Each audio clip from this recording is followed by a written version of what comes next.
Filemon é uma carta que só tem um capítulo.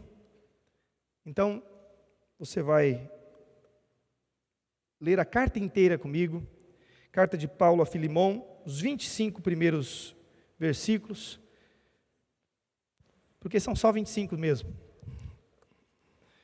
Carta de Paulo a Filemon, capítulo 1. Leiamos. Paulo, prisioneiro de Cristo Jesus, e o irmão Timóteo, ao amado Filemon, também nosso colaborador, e a irmã Áfia e Arquipo, nosso companheiro de lutas, e a igreja que está em tua casa, graça e paz a vós outros da parte de Deus nosso Pai e do Senhor Jesus Cristo.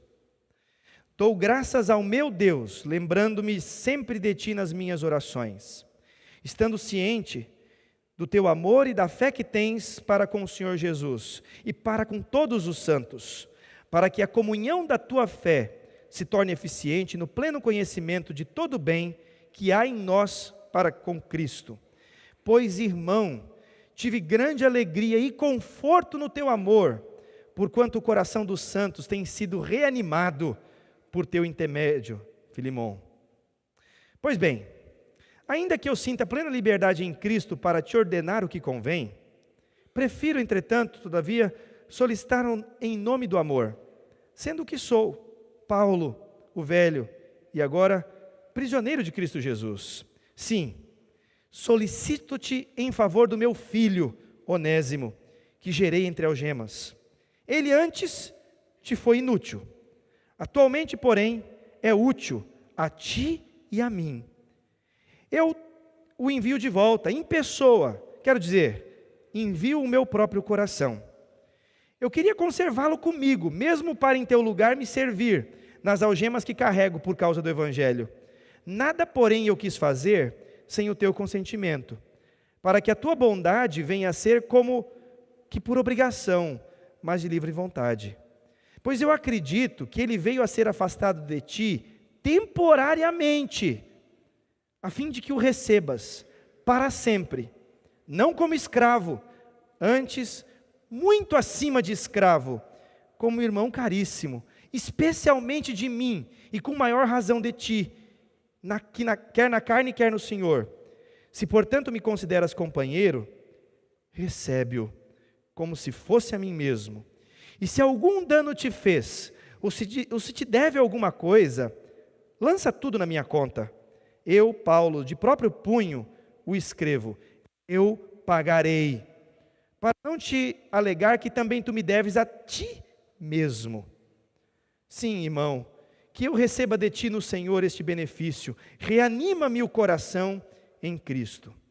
Certo como estou da tua obediência, eu te escrevo, sabendo que farás mais do que estou pedindo, e ao mesmo tempo, prepara-me também pousada, pois eu espero que por vossas orações vos sereis restituído. Saúdam-te Epáfras, prisioneiro comigo, em Cristo Jesus. Marcos também, Aristarco, Demas e Lucas, meus cooperadores. A graça de Jesus Cristo seja com o vosso espírito. Vamos orar? Senhor, esta carta foi lida para que o nosso coração pudesse neste instante ouvir a Tua palavra, para que o nosso coração pudesse ser edificado conforme a Tua vontade, e para que certamente o nosso coração fosse construído, edificado sobre a vontade do Senhor Jesus para cada um de nós.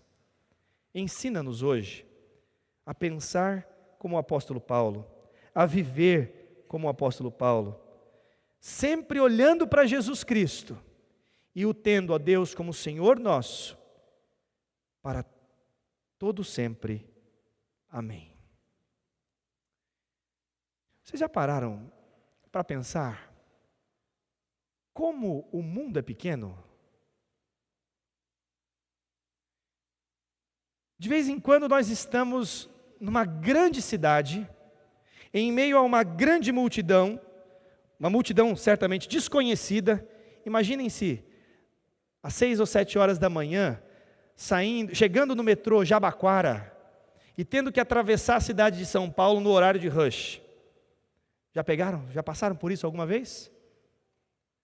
Não sei vocês, eu já passei. E meus irmãos, aquilo ali é uma loucura. Você se espreme e espera que a multidão o leve.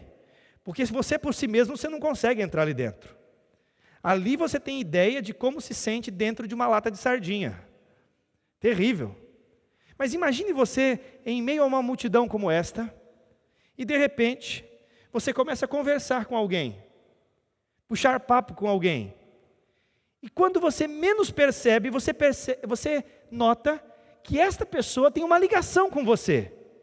Às vezes ela é da mesma cidade, às vezes ela tem algum grau de parentela com você, ou até mesmo conhece alguém que é da sua família.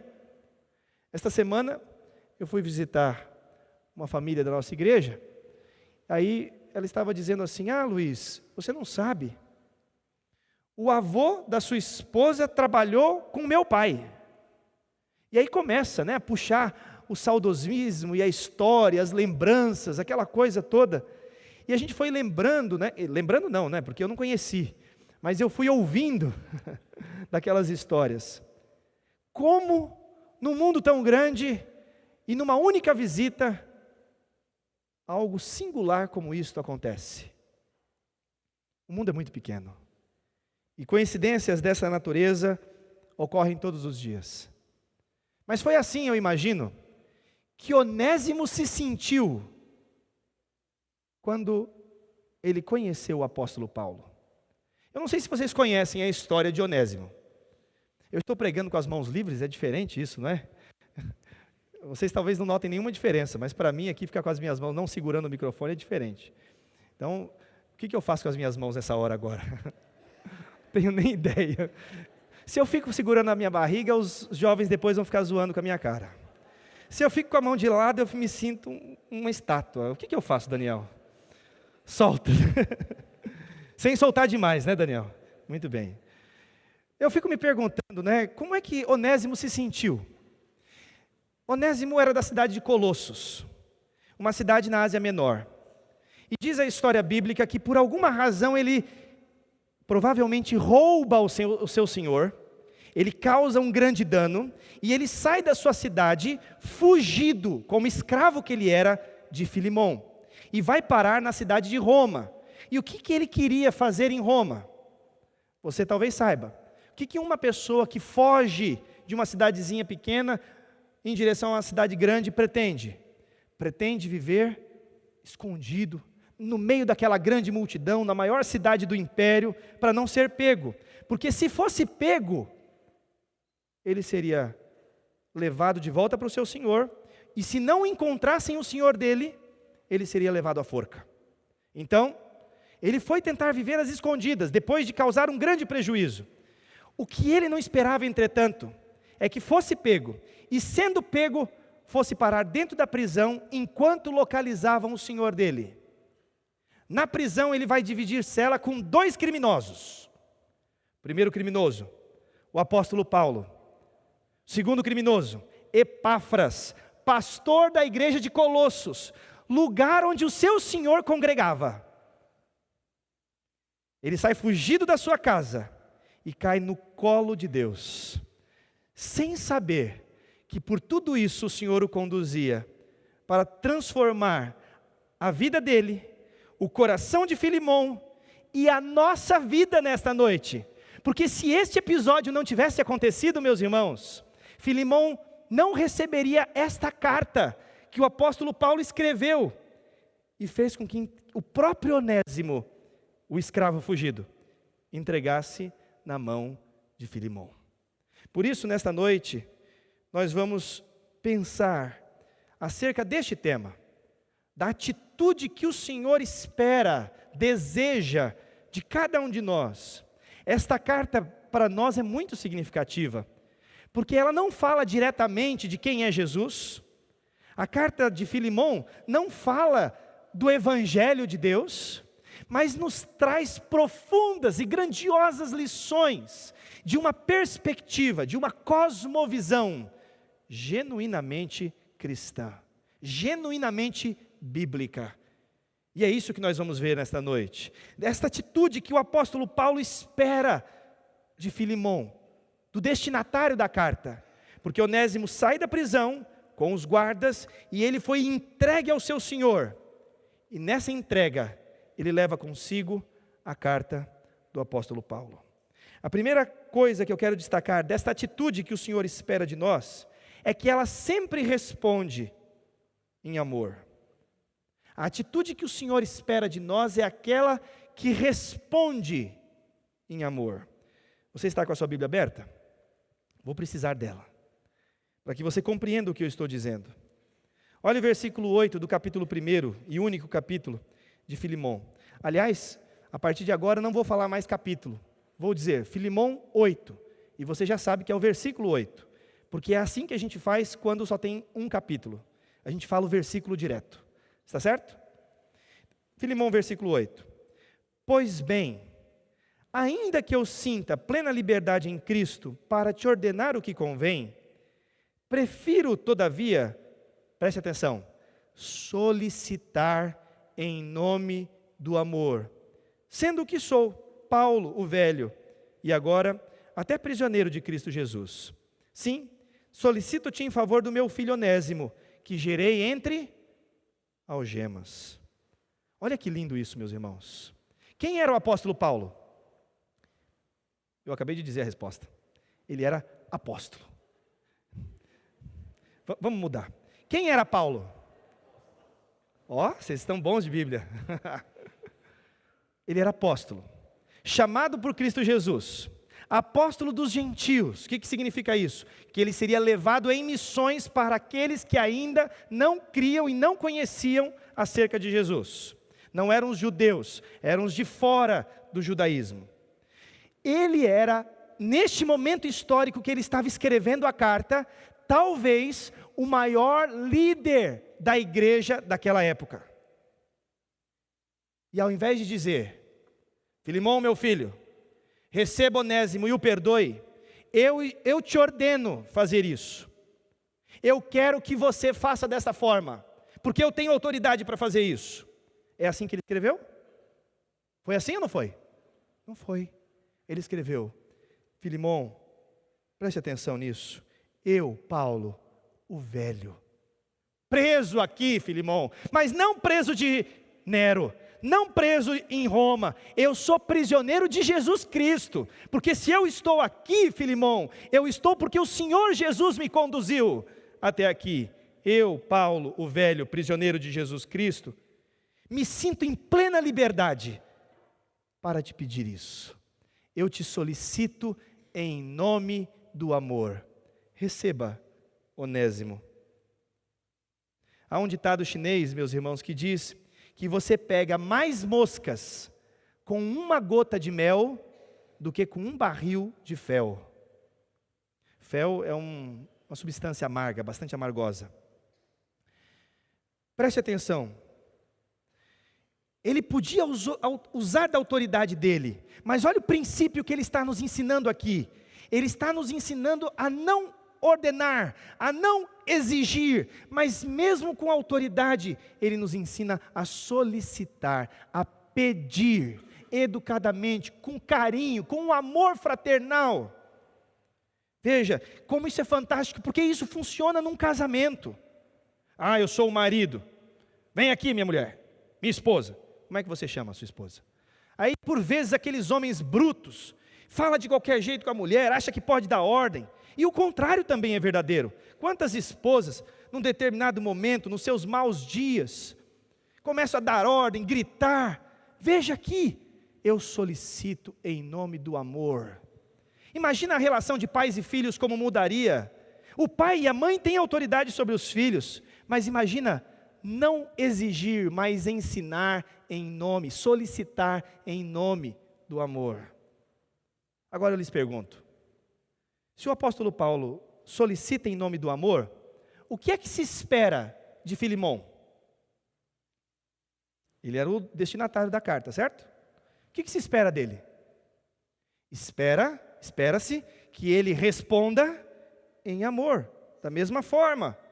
E como é que se responde em amor? Ora, preste atenção nisso, para que a gente desenvolva o nosso caráter, para que a gente desenvolva a paciência que o Senhor deseja de nós, para que a gente desenvolva a vida, o coração, a mente que o Senhor deseja de nós, é necessário que nós aprendamos a responder em amor. Eu vou lhe dizer como é que se responde em amor. Lucas capítulo 7 nos dá um bom exemplo de como uma pessoa pode responder em amor.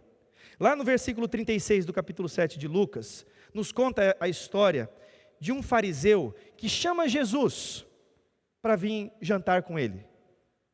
Neste jantar, o fariseu recebe o Senhor Jesus, o manda sentar, prepara a mesa, e enquanto o jantar está sendo servido, vem uma mulher, entre vírgulas, dizendo, uma mulher pecadora, uma mulher reprovada socialmente, uma mulher que entra com um perfume caríssimo nas mãos, e ela se ajoelha aos pés do Senhor Jesus, e ela joga perfume nos pés do Senhor Jesus, e lava os pés do Senhor Jesus com lágrima dela, com o perfume, e sem toalha alguma, ela seca o pé de Jesus com seus cabelos. A gente só consegue entender uma cena como esta, se nós vivêssemos naquela época, porque o pé de alguém, gente, não tinha asfalto na rua não, eles usavam papete, igual o pastor usa, só um recado aí em cima, usavam papete, aquele pé preto, sujo, só que o pastor não tem pé preto não, e de repente, aquele momento sujo, ela se sujando mais, se humilhando mais, e o fariseu olhando aquela cena de longe, pensando, se esse Jesus soubesse quem essa mulher é, uma mulher pecadora, imunda, suja, ele sequer a deixaria tocar em seus pés. Ao que Jesus responde, vendo-lhe o coração, diz o texto bíblico. Jesus olha bem para os olhos dele e diz assim, deixa eu te contar uma história. Tem um credor que possui 2 devedores. Um desses devedores deve muito dinheiro, o outro devedor não deve quase nada. Esse credor perdoa as 2 dívidas. Qual dos 2 lhe será mais grato? Qual lhe amará mais? O homem responde, certamente aquele que deve mais, vai ser muito mais grato, vai lhe amar muito mais. Pois é, esta mulher sabe o quanto ela deve a Deus, você não. É por isso que ela responde em amor. Responder em amor, meus irmãos, é em total atitude de humildade, de coração no chão, quando você realmente reconhece onde é o seu lugar. E sabe por quê que Filemão deveria responder em amor? Porque ele sabia o quanto ele próprio devia a Deus, do quanto Deus o perdoou, do quanto Deus veio ao seu encontro e o salvou, o quanto Deus renovou a sua mente, de que tudo que ele tinha não era pertencente a ele, mas vinha das mãos de Deus. E sabendo de tudo isso, tendo um coração minimamente grato a Deus, quando o apóstolo Paulo lhe pede para receber Onésimo, não podia ser outra resposta, senão aquela também em amor.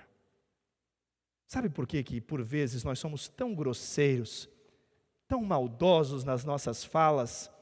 Sabe por quê que por vezes nós somos tão agressivos, maliciosos e maldizentes? Porque nos falta amor de Jesus aqui dentro. Porque no dia que o nosso coração for completamente submergido no amor de Jesus, então a nossa resposta será também em amor. Se nós tivermos consciência do quanto Deus nos amou, então a nossa resposta será diferente. Esta é a atitude que o Senhor espera de nós. Em primeiro lugar, aqui responde em amor. Mas há uma segunda coisa, é aquela que retribui, diz o texto, em perdão. Você está com a sua Bíblia aberta? Veja o versículo 10. Olha o pedido do apóstolo Paulo a Filemão. Sim, solicito-te em favor do meu filho Onésimo, que gerei entre algemas. O que significa gerar entre algemas? O que ele nasceu na fé, dentro da cadeia, gerado entre algemas. Eu te peço em nome de Onésimo, Filimon. Veja o versículo 11. Ele, antes, no passado, quando ele te roubou, ele te foi inútil.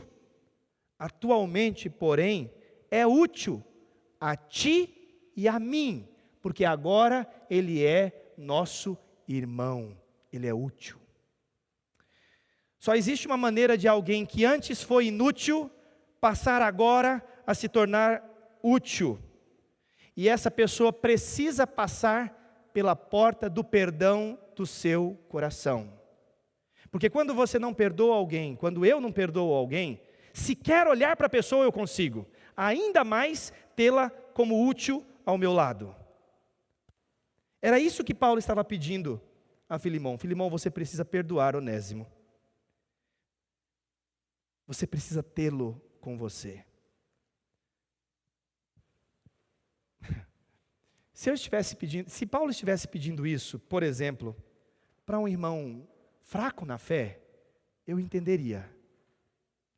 Mas eu já falei para vocês quem é Filimão? Já falei quem é Onésimo, não já? Deixa eu apresentar Filimão para vocês. Está com a sua Bíblia aberta? Você vai ver que Filimão, no versículo 5, diz que ele era um crente em Cristo Jesus. Uma pessoa convertida ao Senhor Jesus. No versículo 19, diz que Filimão era um filho na fé do apóstolo Paulo. Isto é, o apóstolo Paulo nunca foi para a cidade de Colossos. Ele nunca entrou na cidade de Colossos. Mas Colossos é ao lado de Éfeso, uma cidade que o apóstolo Paulo passou lá 3 anos. Como Filimão era um comerciante muito rico, é possível que ele tenha viajado de Colossos para Éfeso, e em Éfeso tenha conhecido o apóstolo Paulo, conhecido o evangelho, e lá, provavelmente, ele tenha se convertido ao reino do Senhor Jesus, ao evangelho do Senhor Jesus. Diz a Bíblia que ele era um homem prudente, extremamente sensível de alma, ao ponto no versículo 7, de ser chamado de encorajador dos seus irmãos. Sabe o que significa ser encorajador? Eu tenho certeza que você conhece uma pessoa assim. É aquela pessoa com quem você senta ao lado e após conversar com ela, você sente que o fardo das suas costas saiu. Isso é encorajador de irmãos. Ele é um animador, um fortalecedor. Ele aliviava a vida das pessoas. Filimão era um homem prudente, diz o versículo 8. Era um homem bondoso, diz o versículo 14. Era um homem hospitaleiro, diz o versículo 22. Até a família dele era uma família exemplar. No versículo 2 da carta de Filimão, diz que Paulo escreve para Filimão e também a Áfia. Quem é Áfia? A esposa dele, mulher crente. E também a Arquipo. Quem é Arquipo? Filho dele. Filho dele que pastoreava a igreja enquanto Paulo e Epáfras estavam presos. O filho de Filimão era o pastor. Uma família crente, meus irmãos. E vai dizer ainda que ele era colaborador do apóstolo Paulo, porque a igreja se reunia dentro da casa dele. Lembrem-se que por 400 anos a igreja não tinha templos. Era na casa das pessoas que a igreja se desenvolveu. Percebam, portanto, que Filimão não era qualquer crente. Não era um crente maturo. Não era um crente recém-convertido. Ele era um homem de muita fé, de muito trabalho, de muita vontade de ajuda, de auxílio no reino de Deus. Mas mesmo um homem com tanta envergadura espiritual, também é um homem que precisa amadurecer mais na fé. Porque Paulo está dizendo, Filimão, perdoe Onésimo. Não me importa se você tem 50 anos de igreja. Não importa se você tem 70 anos de igreja, se você nasceu dentro de uma igreja. Não me importa também se você só tem 2 dias de igreja. Importa saber que independente do tempo de fé que eu tenho, eu sempre terei algo a aprender. E eu sempre terei dificuldade em perdoar. E é por isso que eu preciso de Deus agindo em mim. Porque se o Senhor Jesus não agir em mim, eu não vou conseguir perdoar. Sabe o que nos motiva a perdoar? Aquela parábola de Jesus, que disse que um rei resolveu acertar conta com um credor, um devedor dele, e que chama este homem vem diante do rei, e esse homem devia 10.000 talentos. Sabe quanto é 10 mil talentos? 150 mil toneladas de ouro. Essa era a dívida deste homem.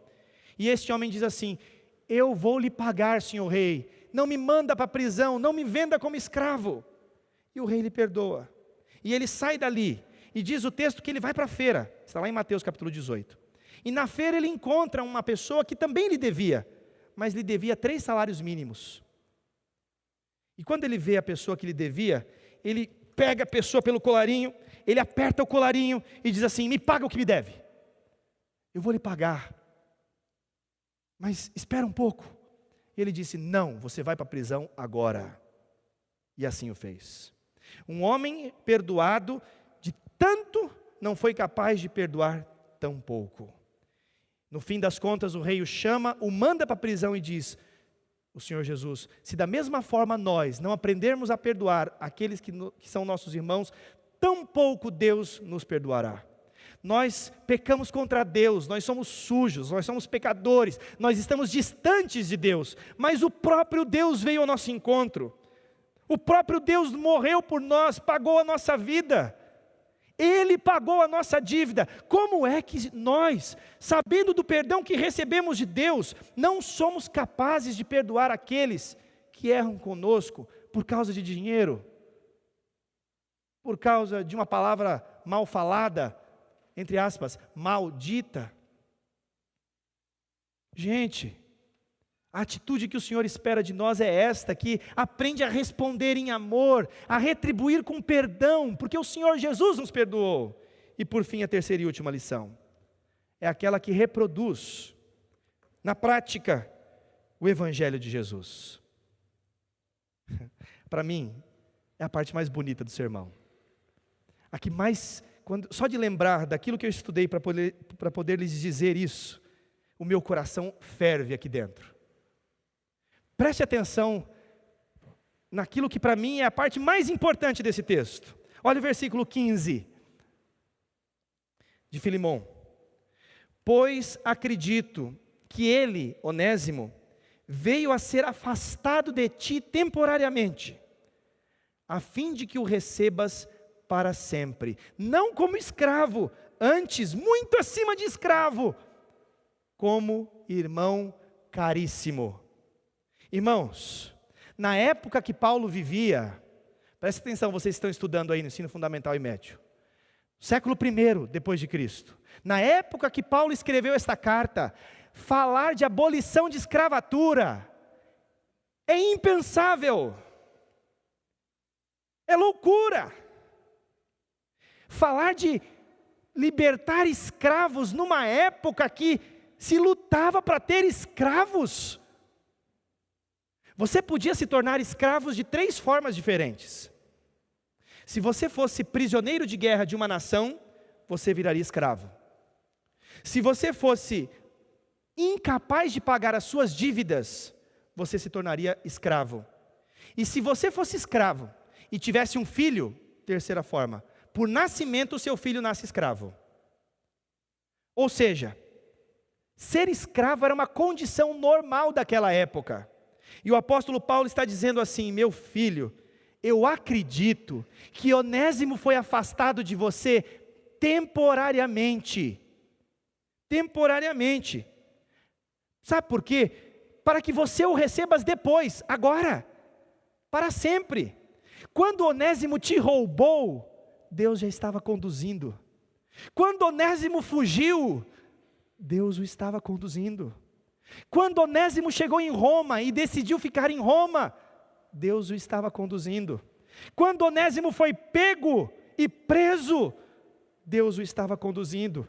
Quando Onésimo veio parar nesta cela junto comigo e o Epáfras, Deus o estava conduzindo. E quando eu pude conversar com Onésimo, conhecê-lo, pregar o Evangelho para ele, Deus o estava conduzindo. Ele foi afastado de ti temporariamente, por um período pequeno mesmo de tempo, para que agora, quando ele voltasse, você o receba para sempre, porque como teu irmão, ele viverá ao seu lado por toda a eternidade, não mais como escravo, mas agora ele viverá ao teu lado como irmão caríssimo. Aleluia! Vocês estão me ouvindo? Meus irmãos, olha isso! Durante todo o processo, o Senhor estava conduzindo para que a fé alcançasse o coração de Onésimo, e para que Filemão pudesse aprender, e para que cada um de nós aprendêssemos hoje a responder em amor, a retribuir em perdão, e a conduzir a nossa vida com a mais perfeita fé, de que por mais que as coisas fiquem difíceis, o Senhor nos conduz. O Evangelho molda a nossa mente, renova o nosso jeito de pensar.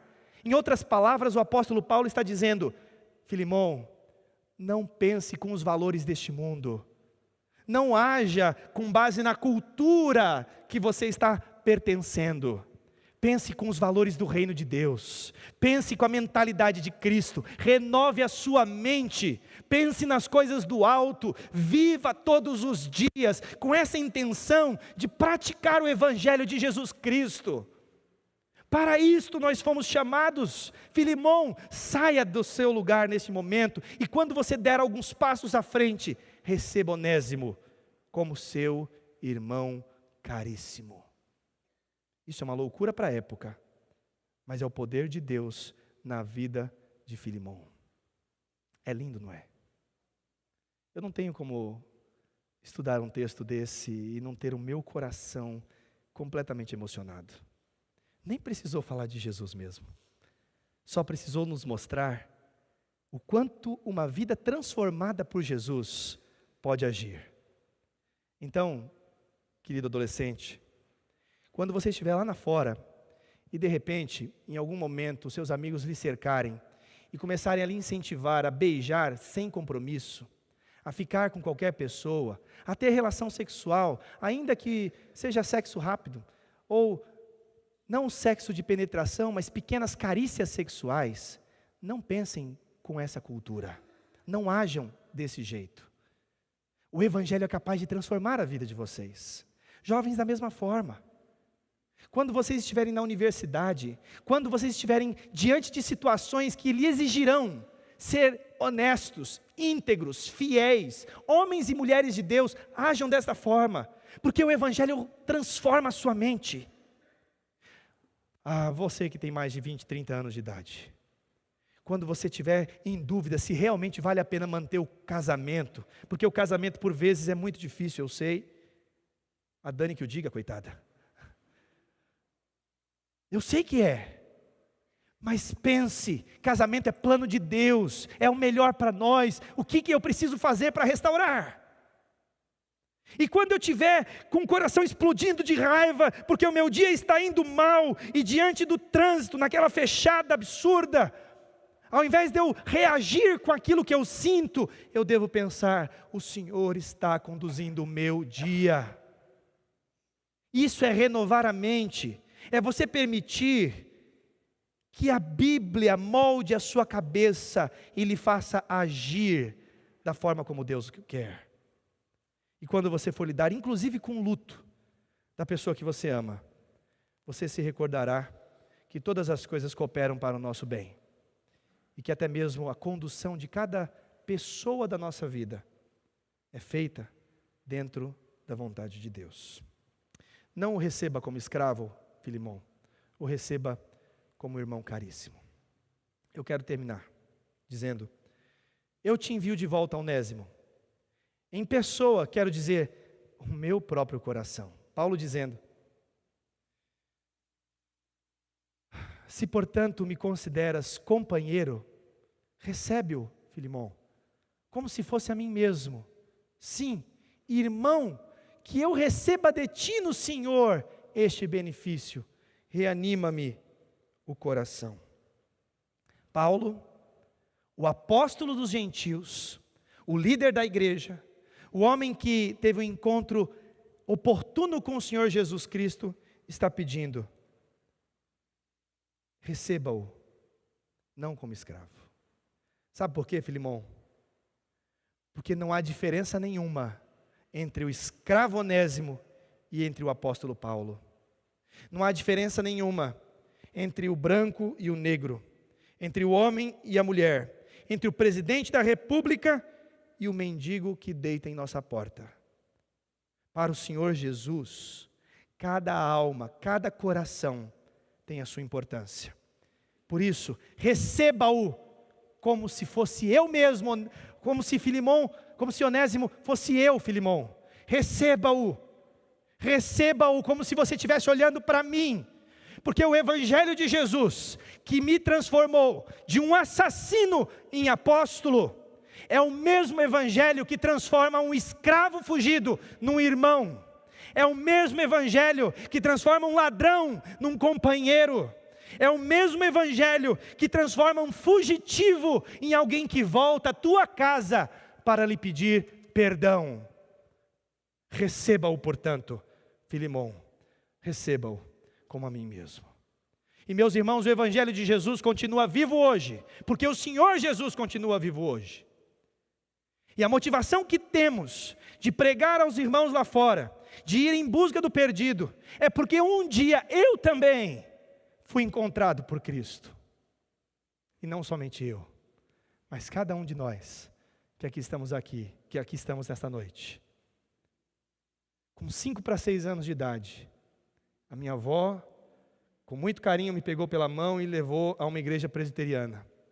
Eu lembro até hoje da escola bíblica dominical, da qual eu participei naquele dia.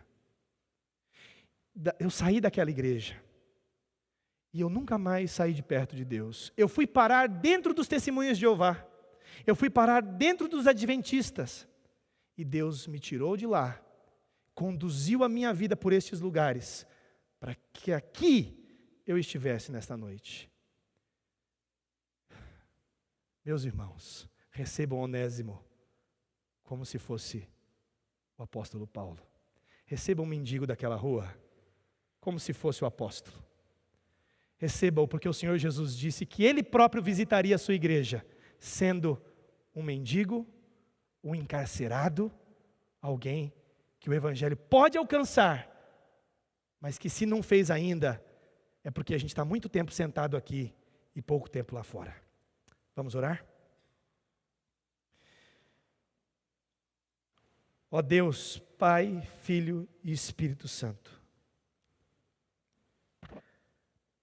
o nosso coração recebe a Tua palavra, porque o Senhor é quem fala com a Tua igreja.